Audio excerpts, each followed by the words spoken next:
Okay, so we're a year into COVID, and so the vaccinations are happening. I don't know, y'all.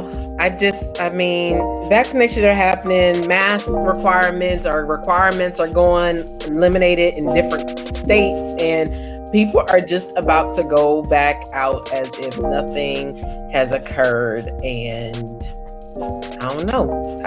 I'm concerned. I wasn't a person that like with COVID, I wasn't a person that was afraid. Like I was not one of those people that were fearful to leave my house and all of that. And all of those that were, I'm hopeful that you have been able to to get your fear to be minimized for you to go out your house and everything. But now people are like serious. Like in Chicago, we didn't open up the lakefront, people out, mask is off, and masks are off, excuse me. And I'm just like, why are we acting like it's completely gone? And then we have our vaccines that continue to be left out and thrown away. And I don't know. I don't know. Where are we now and what's going to happen? We'll make this quick. But COVID, a year later, it's been an interesting time, crazy time. I kind of knew, and I've always thought that after the election, COVID would start to go away. Not that the pandemic would leave, but that we would stop all the ha-ha, rah-rah about it after it would slow down. And it has dramatically started to slow down.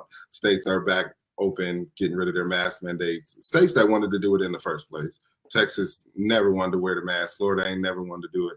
So them coming back open is not something that has shocked me. We forgot Texas. That is a different conversation we'll have to go back to. But shout out to Texas. But yeah, no, bigger conversation is, do they care about people? They don't. And when we talk about the vaccine, one, the rollout, I don't quite understand what's so difficult about it. I don't get it. Or if you have it, give it out. It seems like we're ordering it, but we're holding back. People not coming to get it, but also we don't have enough of it. It feels like it's all over the place. We don't have a plan. We do have a plan. If you have it, set up some areas and give it out. Just give it out to people. You don't have apparently that many people lined up to get it. I don't know where you're getting it at.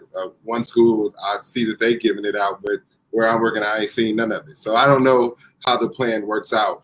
And then we talked about this before, and this will be my last thing. We talked about Black people's mistrust in taking the vaccine.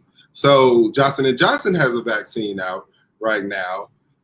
And so for me, when I originally heard Johnson & Johnson, I'm thinking, but Johnson & Johnson was the one who just had baby powder that was causing cervical cancer, and they were giving it out for years. You were allowing people years to use this product that you knew caused cervical cancer. And now Johnson & Johnson is one of the main companies coming up with a vaccine.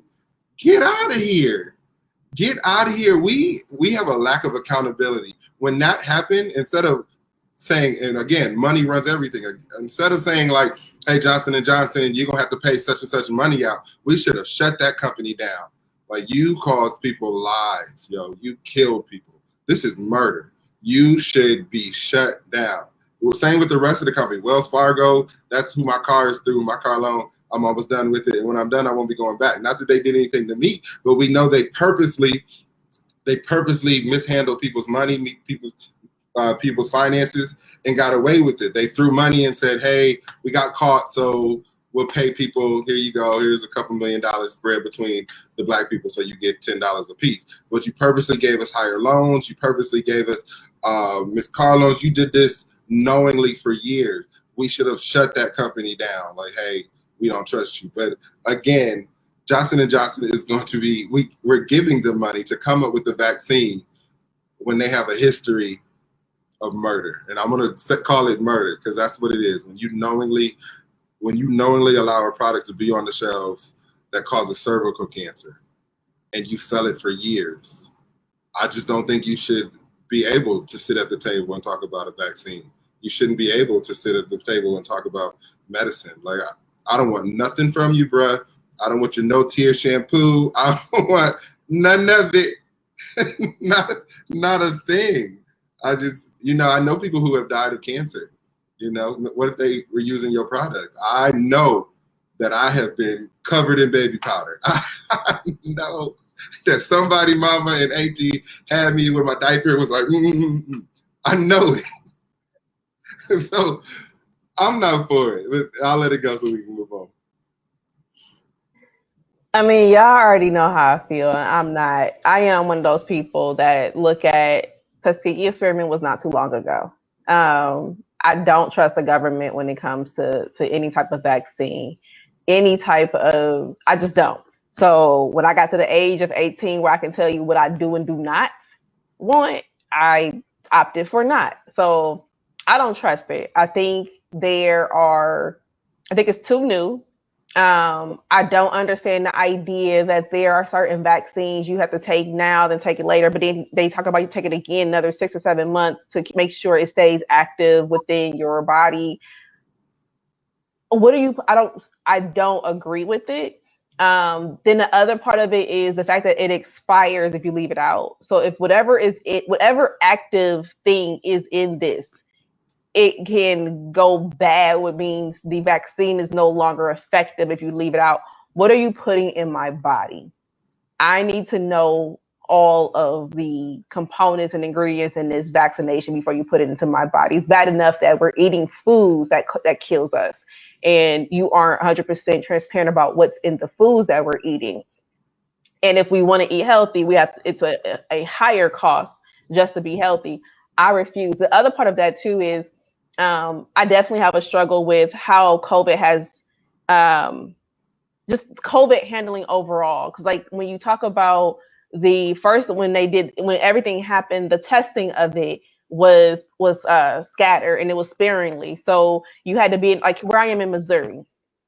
For us to even get a test, you literally had to have symptoms, period. If you didn't have symptoms, they weren't giving you a test, period. Then if you went somewhere, you had to go get a doctor's excuse to even go get a test anywhere else. So you had to go to your doctor, have them give you a permission to go get a test if you didn't have symptoms to get tested.